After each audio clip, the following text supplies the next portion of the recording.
ತುಮಕೂರಿನ ಪಾವಗಡದಲ್ಲಿ ಮೊನ್ನೆ ಅಷ್ಟೇ ಬಸ್ನಲ್ಲಿ ಓವರ್ಲೋಡ್ ಆಗಿ ಜನರನ್ನ ತುಂಬಿಕೊಂಡ್ಬಂದಿದ್ದಂತ ಹಿನ್ನೆಲೆಯಲ್ಲಿ ಒಂದು ಅಪಘಾತ ಆಗಿ 6 ಜನ ಸಾವನ್ನಪ್ಪಿದ್ರು. ಈ ರೀತಿಯಾದಂತ ಒಂದು ಉದಾಹರಣೆ ಕಣ್ಣ ಮುಂದೆ ಇದ್ರೂ ಕೂಡ ಇನ್ನೂ ನಿರ್ಲಕ್ಷ್ಯವನ್ನ ವಹಿಸಲಾಗ್ತಾ ಇದೆ. ಬಲಿಯಾದಾಗ ಮಾತ್ರನೇ ಪೌರುಷದ ಮಾತುಗಳ ಪ್ರಕರಣ ತಣ್ಣಗಾದ ಮೇಲೆ ಎಲ್ಲರೂ ಕೂಡ ಈಗ ಗಾಢ ಮೌನ. ಇಲ್ಲಿ ಅಲ್ಲಿ ಚೇಂಜ್ ಆಗ್ಬಿಡ್ತಾ ಸ್ಥಿತಿಯನ್ನು ನೋಡಿದ್ರೆ ಏನೂ ಇಲ್ಲ, ಏನು ಚೇಂಜ್ ಆಗಿಲ್ಲ. ಗೃಹ ಸಚಿವರೇ, ನಿಮ್ಮ ಉಸ್ತುವಾರಿ ಜಿಲ್ಲೆಯ ಸ್ಟೋರಿ ಇದು. 6 ಜನರ ಜೀವ ಬಲಿ ಪಡೆದಂತ ಬಳಿಕವೂ ಕೂಡ ಎಚ್ಚೆತ್ಕೊಳ್ತಾ ಇಲ್ಲ ಅಲ್ಲಿನ ಗಾಡಿಯವರು, ಮಾಲೀಕರು.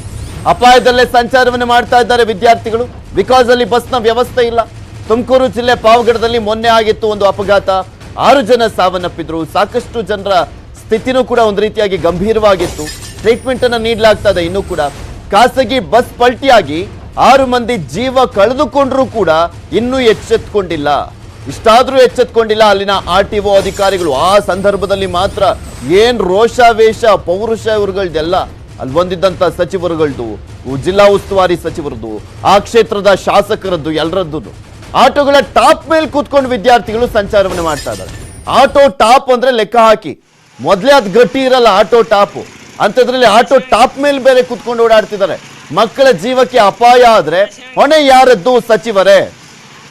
ನಿಮ್ಗೆ ತೋರಿಸ್ತಾ ಇದೀವಿ ಆ ಆಟೋವನ್ನ ನೋಡಿ. ನೀವು ಆಟೋದ ಮೇಲ್ಗಡೆ ಎಷ್ಟು ಜನ ಇದ್ದಾರೆ ಅಂತ. ಇದು ಪಾವಗಡದ್ದೇ. ಪಾವಗಡದಲ್ಲಿ ಇಷ್ಟು ದೊಡ್ಡ ಅನಾಹುತ ಸಂಭವಿಸಿದ್ರು ಕೂಡ ಇನ್ನೂ ಎಚ್ಚೆತ್ಕೊಂಡಿಲ್ಲ ಅಲ್ಲಿನ ಶಾಸಕ. ಪಾವಗಡದ ಶಾಸಕ ವೆಂಕಟರಮಣಪ್ಪ ಮೊನ್ನೆ ಸದನದ ಬಾವಿಗಿಳಿದು ಪ್ರತಿಭಟನೆ ಮಾಡ್ಲಿಕ್ಕೆ ಹೋಗ್ತಾರೆ.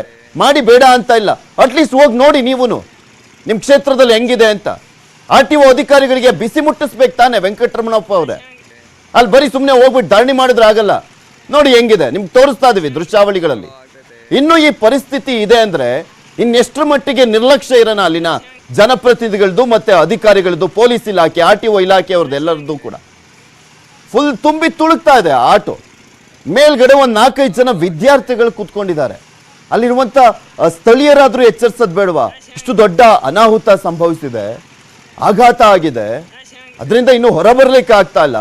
ಪದೇ ಪದೇ ಅಂತ ಅನಾಹುತಗಳನ್ನ ನೋಡ್ಬೇಕಾಗಿದೆಯಾ ನಾವು ಅಂತ ಎಚ್ಚರಿಸಬೇಕಾಗಿತ್ತು ಅಟ್ಲೀಸ್ಟ್ ಸ್ಥಳೀಯರು. ಯಾಕೆಂದ್ರೆ ಇಂಥ ನಿರ್ಲಜ್ಜ, ಬೇಜವಾಬ್ದಾರಿ ಅಧಿಕಾರಿಗಳು, ಜನಪ್ರತಿನಿಧಿಗಳು, ಸಚಿವರಿದ್ದಂತ ಸಂದರ್ಭದಲ್ಲಿ ಅಟ್ಲೀಸ್ಟ್ ನಾವೇ ಎಚ್ಚೆತ್ಕೊಳ್ಬೇಕು. ಆದ್ರೆ ಆ ಕೆಲಸನೂ ಆಗ್ತಾ ಇಲ್ಲ ಅಲ್ಲಿ. ನೋಡಿ, ನಿಮ್ಗೆ ಆ ದೃಶ್ಯಾವಳಿಗಳನ್ನ ತೋರಿಸ್ತಾ ಇದೀವಿ.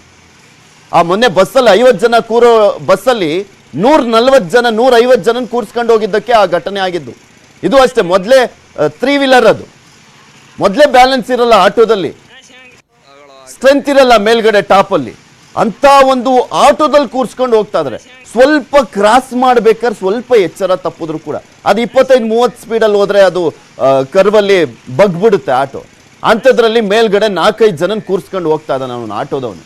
ಮೊದಲು ಆಟೋ ಸೀಸ್ ಮಾಡಬೇಕು, ಅವನ ಮೇಲೆ ಕೇಸ್ ಹಾಕ್ಬೇಕು. ಹಾಗೆ ಅಲ್ಲಿರುವಂತ RTO ಅಧಿಕಾರಿಗಳ ಮೇಲೂ ಕೂಡ ಕ್ರಮ ಕೈಗೊಳ್ಳಬೇಕಾಗಿದೆ. ಜಿಲ್ಲಾಧಿಕಾರಿಗಳೇ ನೋಡಿ ನಿಮ್ಮ ತುಮಕೂರು ಜಿಲ್ಲೆಯ ಪಾವಗಡದ ಸ್ಥಿತಿ ಹೆಂಗಿದೆ ಅಂತ.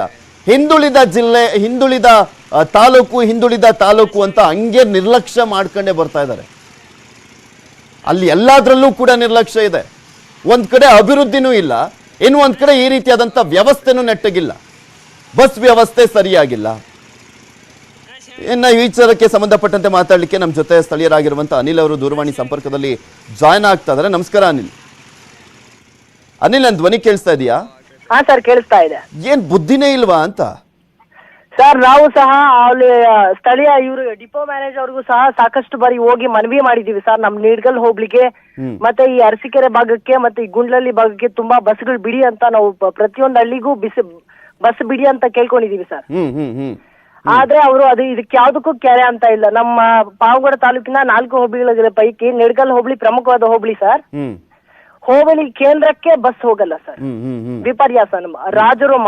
ಮಹಾರಾಜರು ಆಳಿದಂತಹ ಸ್ಥಳ ಸರ್ ಅದು. ಆ ಒಂದು ಸ್ಥಳಕ್ಕೆ ಅಲ್ಲ, ನೀವು ಇದ್ರ ಬಗ್ಗೆ ಅಲ್ಲಿನ ಶಾಸಕರ ಗಮನಕ್ಕೆ ತಂದಿದ್ರಾ?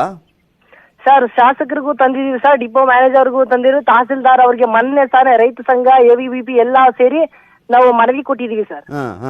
ಇಲ್ಲಿ ಬಂದು ಬಾವಿಲಿ ಇಳಿದ್ಬಿಟ್ಟು ವಿಧಾನಸಭೆಯಲ್ಲಿ ಪ್ರತಿಭಟನೆ ಮಾಡ್ತಾರ. ಅಲ್ಲಿರುವಂತ ವ್ಯವಸ್ಥೆ ಸರಿ ಮಾಡ್ಲಿಕ್ಕೆ ಆಗಲ್ವಾ ವೆಂಕಟರಮಣಪ್ಪ ಅವ್ರಿಗೆ? ಸಚಿವರು ಬೇರೆ ಆಗಿದ್ರು ಅವರು. ಹಾ ಸರ್. ಏನಪ್ಪ, ಏನ್ ಯಾರು ಹೇಳ್ತಾರೆ ಇವ್ರಿಗೆಲ್ಲ? ಸರ್, ಅದು ಪ್ರಮುಖವಾಗಿ ಪಾವಗಡದಲ್ಲಿ ಈಗ ವೈನ್ ಹೊಸಕೋಟೆ ಕಡೆ 15 ನಿಮಿಷಕ್ಕೊಂದು ಬಸ್ ಹೋಗುತ್ತೆ ಸರ್, ಆದ್ರೆ ಈ ಭಾಗಕ್ಕೆ ಬಸ್ ಅನ್ನೋದೇ ಇಲ್ಲ. ಮೊನ್ನೆ ದುರಂತ ನಡೆದ ಮೇಲೆ ವೈನ್ ಹೊಸಕೋಟೆಗೆ 15 ನಿಮಿಷಕ್ಕೊಂದು 30 ನಿಮಿಷಕ್ಕೊಂದು ಬಸ್ ಹೋಗುತ್ತೆ ಸರ್, ಆದ್ರೆ ನಿಡಗಲ್ ಹೋಬಳಿಗೆ ಯಾವುದೇ ರೀತಿಯಾದಂತಹ ಸರಿಯಾದ ಬಸ್ ವ್ಯವಸ್ಥೆನೇ ಇಲ್ಲ ಸರ್. ಜಿಲ್ಲಾಧಿಕಾರಿಗಳಿಗೆಲ್ಲ ಮನವಿ ಮಾಡ್ಕೊಂಡಿದ್ದೀರಾ? ಸರ್ ಮೊನ್ನೆ ಪಾವಗಡ ಜಿಲ್ಲಾಧಿಕಾರಿಗಳು ಬಂದಾಗ ಮನವಿ ಮಾಡಿದ್ವಿ, ಶ್ರೀರಾಮುಲು ಅವ್ರು ಬಂದಾಗ ಮನವಿ ಮಾಡಿದ್ವಿ. ಸುಮ್ನೆ ಆ ಟೈಮಲ್ಲಿ ಬಂದು ಮೀಡಿಯಾ ಮುಂದೆ ಪೋಸ್ಟ್ ಕೊಟ್ಟೋದ್ರು ಎಲ್ಲಾರುವೆ. ಹಂಗೆ ಇದೆ ಸರ್, ನೋಡ್ತಾ ಇದ್ರೆ ಹಂಗೆ ಇದೆ ಸರ್. ನಮ್ಗೆ ಆಶ್ಚರ್ಯ ಅನ್ಸುತ್ತೆ, ಇನ್ನೂ ಕೂಡ ಅಲ್ಲಿ ಬುದ್ಧಿ ಬರ್ತಾ ಇಲ್ಲ ಜನಕ್ಕೆ ಅಂದ್ರೆ ಏನ್ ಅರ್ಥ? ಓಕೆ, ಈ ನಿರ್ಲಜ್ಜ ಬೇಜವಾಬ್ದಾರಿ ಅಧಿಕಾರಿಗಳು ಒಂದ್ ಕಡೆ ಆದ್ರೆ ಇನ್ನೂ ಒಂದ್ ಕಡೆ ಈ ಶಾಸಕರು ಬೇರೆ ಬಂದು ಆ ಸ್ಥಳಕ್ಕೆ ಬಂದು ಹೆಂಗಿದೆ ವ್ಯವಸ್ಥೆ, ಎಷ್ಟೊತ್ತಿಗೆ ಬರ್ತಾ ಇದೆ ಬಸ್ಗಳು, ಯಾವ ರೀತಿಯ ಬಸ್ ವ್ಯವಸ್ಥೆ ಮಾಡಬೇಕು ಕೇಳೋ ಒಂದು ಸ್ವಲ್ಪ ಪರಿಜ್ಞಾನ ಬೇಡವಾ ಅಂತ. ಓಕೆ, ನೋಡೋಣ. ಇಲ್ಲಿ ಸುದ್ದಿ ಪ್ರಸಾರ ಮಾಡಿದ್ವಿ, ಅವ್ರಿಗೂ ಸಂಪರ್ಕ ಮಾಡುವಂತ ಪ್ರಯತ್ನ ಮಾಡ್ತಾ ಇದೀವಿ. ಅಟ್ಲೀಸ್ಟ್ ಈಗ್ಲಾದ್ರೂ ಎಚ್ಚೆತ್ಕೊಳ್ತಾರಾ ಸ್ಥಳೀಯ ಶಾಸಕ ಅಂತ ನೋಡೋಣ. ಥ್ಯಾಂಕ್ ಯು ನ್ಯೂಸ್ 18 ಜೊತೆ ಮಾತನಾಡಿದ್ದಕ್ಕೆ.